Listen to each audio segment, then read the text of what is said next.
I'm Rebecca. You're watching Full Time Devils. I've just left the Emirates after watching United get a 0-0 draw at Arsenal.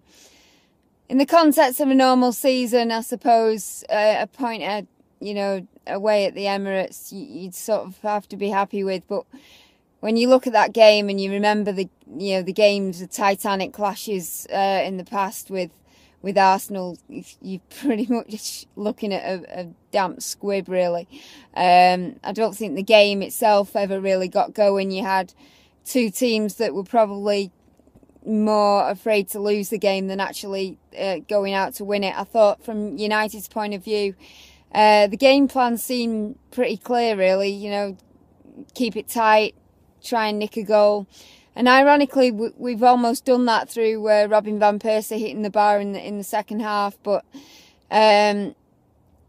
pretty much that was all that happened in the game. I mean, David De Gea's made some fantastic saves, 2 or 3 in the second half from them. But even in the context looking at Arsenal, they didn't really come at us in a way that I expected them to. And I think a lot of people sort of expected them to.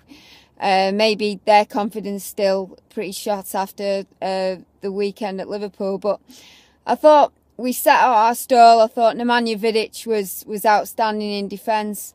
And we stifled them. I thought Tom Cleverley, he's took a lot of stick this season, but I thought, quite quietly he was he had an efficient game really in the midfield, sort of stifling things. Michael Carrick. But we didn't really get enough possession in the final third to really build up a head of steam and damage them. And why that was, I don't know. Whether it was more a focus on the defensive, probably was actually, try and avoid getting beat rather than going and winning the game. Which, when you look at the context of our season, we needed 3 points. So I suppose you can't judge it in the context of a normal season where a point would have been acceptable and a decent result, because look at both teams really. A point either side isn't ideal for either of us really, but a point is what we've got. And I suppose, in the cliche of football, something to build on. We've got 10 days off now. They're going off to Dubai. I wish I was going off to Dubai, but hey, they're going for some warm weather training, and we come back and face Crystal Palace. And this season we've got to look at, game by game and judge performances. And I suppose, going away to Arsenal's a decent defensive display.